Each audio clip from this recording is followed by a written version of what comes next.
The relationship between a mother-in-law and her son's wife can be intense, and my relationship with Joel was no exception to this rule. She was part of my journey with John from the very first date, when he surprised me after our date by having me come in to meet his mom. I later found out that she was doing for John what his dad did for him for many years with his dates. She was being his eyes and checking me out. She even quickly excused herself so John could say goodnight to me with a possible kiss, which on the first date he did not get. 25 years later, I'm glad that she liked what she saw and gave a positive report to John.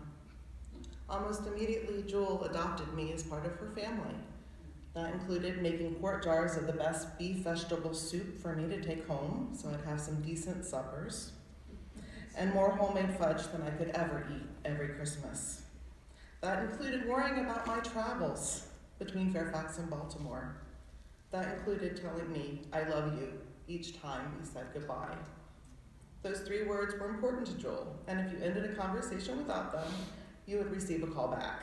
Amen. Joel loved her family fiercely, loved their friends and family the same way, and later in life said those same 3 words to caregivers who were particularly kind to her. The day after she died, I was at Fairfax Nursing Center, and a caregiver sporting a baby bump came up to me in the room as I was cleaning things up. And she smiled and told me that 2 or 3 weeks before, she had insisted, Jewel had, that the caregiver eat half of Jewel's breakfast. Because she was pregnant, she needed to eat. That was our Jewel. For the last several years, I transported Jewel to many doctor's appointments.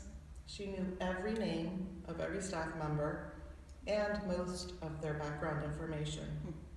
She greeted them by name and asked about any staff member who was missing.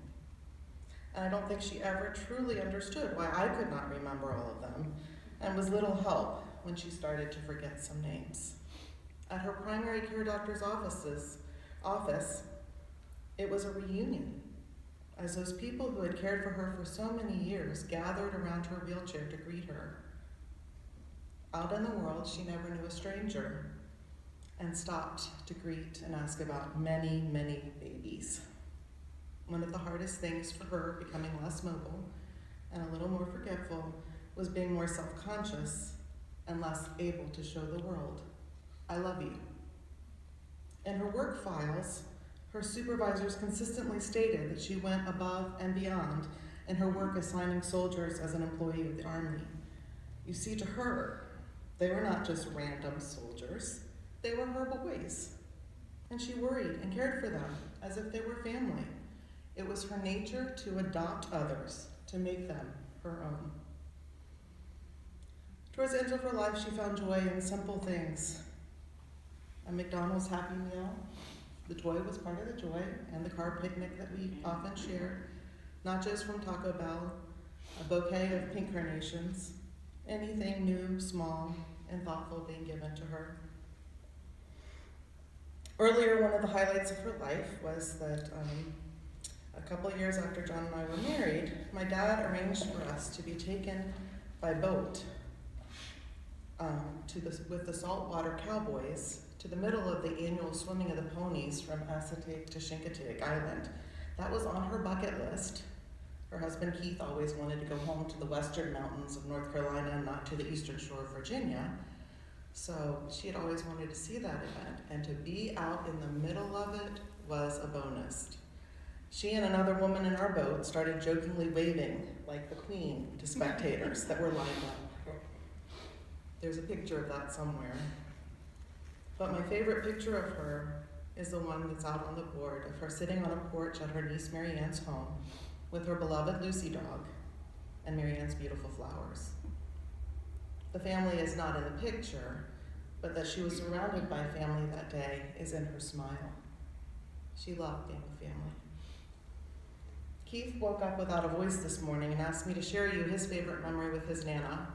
In June of 2018, Joel was invited to participate in the local intermediate school's Eyewitness to History Day. The history department there had over 100 veterans and others who had witnessed notable historical events come and share their experiences with groups of students. Keith was his Nana's escort that day, and she was so proud when he greeted her in a suit with an American flag tie. She told the students about the Depression and children putting cardboard in the holes of the bottoms of their shoes, of gas rationing and turning the car off whenever you coasted down the hills in the North Carolina mountains, of seeing classmates head off to war and not return, and of her many years of work for the Army, bringing soldiers home from Korea and Vietnam. But the thing that made him most proud of her was what she said when a student asked her what was the most important advice she could give them based on her years of experience. She started with the usual, stay in school, don't do drugs. And she turned to me and said, was I allowed to say that? And I said, you're fine. And then she looked around at each of them and said, love everybody. Just love everybody. That is the best thing you can do for this world. That's what Jewel did. Every time she checked in on any of her people, she was doing it out of her unique brand of love. The love that kept her by her dying husband's side in the hospital for 90 plus days. The love of generous gifts of food, not a pound of fudge, a 5-pound batch of fudge. And if someone in your home didn't like nuts, you got 2 batches, one without nuts and one with. The love of phone calls to check in often. The love of making sure all who she cared about had enough and were okay. What I think Jewel would want you to know, to John, you were her world. She loved you and was proud of you. She was unable to make the shift that you were no longer her little boy, but her caregiver and protector, and that made the end of your relationship difficult. However, she loved you as fiercely as any mother could love a son. She is watching over you from heaven, and that love still exists. To Keith, she did not become your Nana until she was 78 years old, and she did let John and I know that we had made her wait. You were in some ways an unexpected, amazing gift that came into her life. She treasured the title Nana. She had copies of every picture ever taken of you. I would bring pictures of you for her to choose, and she wanted them all. She bragged about you to anyone who would listen. When I did her weekly grocery shopping, she always wanted you to have a treat from her. If I hadn't have edited many of her lists, you would have had lots more treats. When she was so sick that she could not eat one of her favorite foods, she smiled when I told her how you were doing in marching band camp this summer. He's doing good. He's doing really good. She might not have loved your longer hairstyle, but she loved so much about you. I see her in you, in your fight for fairness and justice. Keep that Ralph Nader quality. Use it well, and know your Nana loved you with all of her heart. Amen. To Mary Ann, she would want you to know how much she enjoyed your yearly flower pots and beds that you labored to provide for her. Jill would say, I appreciate everything you do for me. And as her daughter-in-law, to have the support from you in caring for her showed me her value to you in a tangible way. And I think most of all, she would say thank you for having some of that emotional, caring love that she had, your mother had, and your grandmother had. You have so many of the positive qualities that they all had. And having you in her life was having that piece of her Galloway heritage in the present. What a gift that was to her. To all of you, Jewel would say, I love you, and also thank you. I cannot count the times that my car was headed east from being with Jewel and my cell phone would ring. It would be Jewel, worried that she'd forgotten to thank me for something. Making an extra call just to say thank you.